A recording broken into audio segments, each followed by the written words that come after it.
Halo guys, nama gue Ara Bereswara. Di sini gue akan bantu kalian jadi produktif dan jadi versi terbaik diri kalian.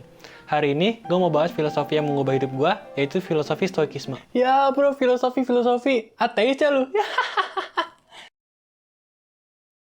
Udah? Udah? Merasa bangga lo ngomong gitu?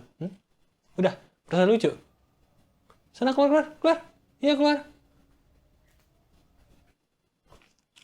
Jadi, filosofi ini membantu gue saat gue merasa sendirian, saat gue merasa sedih, atau saat gue merasa kecewa sama orang-orang di sekitar gue. Tapi tau gak guys, apa yang bisa lebih bantu gue dari stoikisme?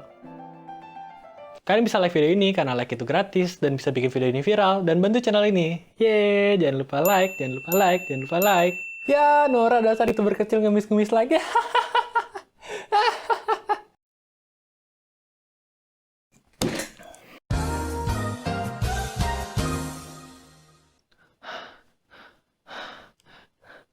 Yuk mulai videonya. Jadi, stoikisme. Sebenarnya apa sih stoikisme?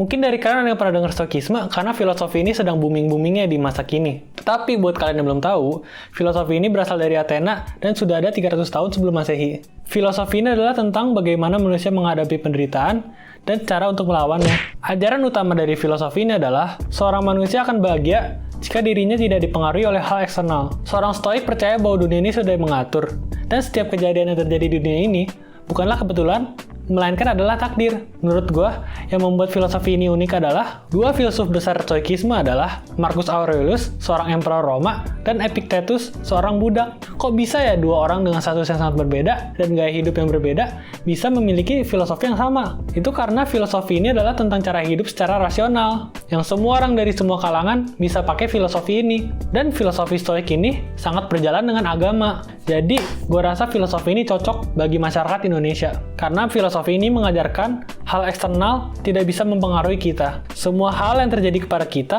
adalah tergantung persepsi kita sendiri. Walaupun lo pikir hal eksternal itu adalah penyebabnya, tapi sebenarnya pikiran kita sendiri yang menyiksa kita. Misalkan lo diputusin sama pacar lo punya pilihan kan mau jadi sad boy.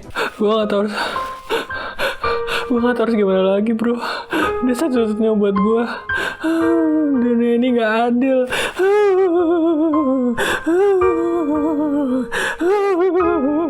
Atau lo bisa mikir, oh gue diputusin sama cewek gue, ya kalau nggak sekarang juga nanti bakal putus juga sih.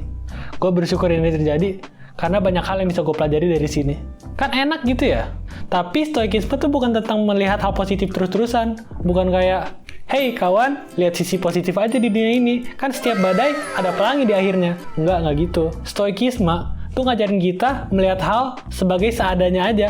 Dan sebagai stoik, lo harus tahu respon yang tepat di setiap situasi. Kalau lo sakit, lo bilang, oh yaudahlah ini emang hukum alam, semua orang yang hidup pasti pernah sakit. Lagi pula, mungkin ini pelajaran gue untuk lebih bersyukur sama kesehatan gue.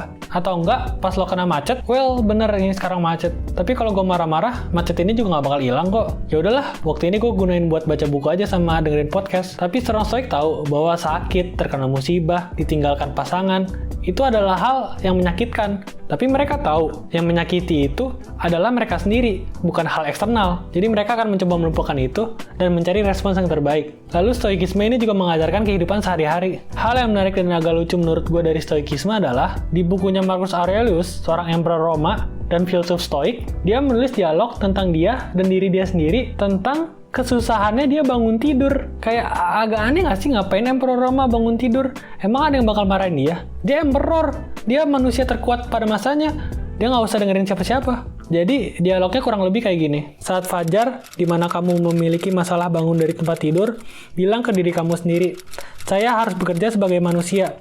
Kenapa saya harus mengeluh jika saya akan melaksanakan hal yang saya harus kerjakan dari lahir? Tujuan saya dibuat di dunia ini.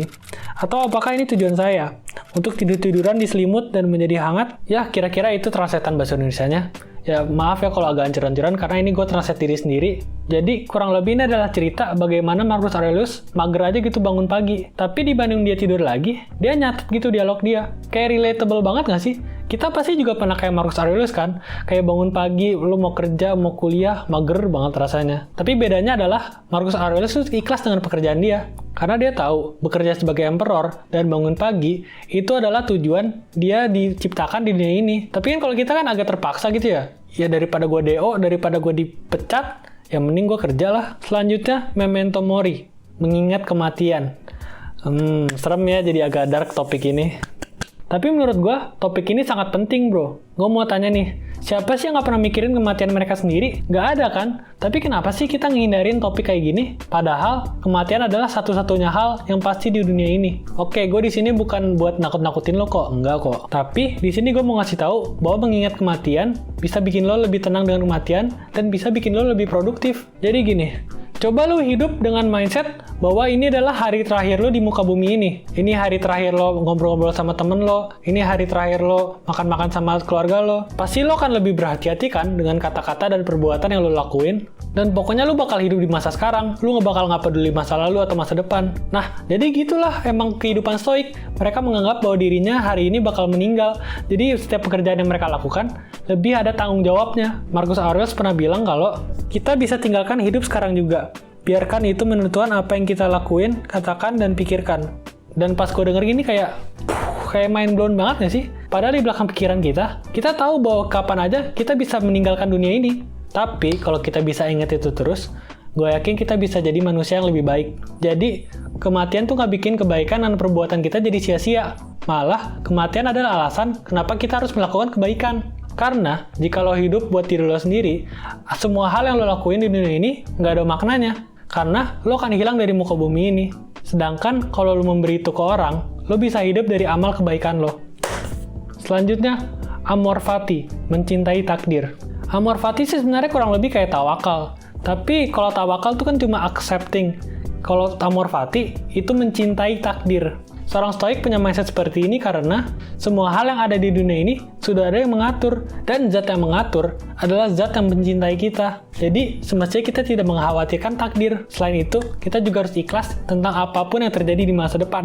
Kalau kita punya mindset kayak gini, kita akan selalu bekerja keras di setiap hal yang kita lakukan. Coba bayangin lo lagi ujian, dan dalam hati lo mikir, ngapain gue belajar? Gue belajar aja juga sama aja paling, tetap gagal.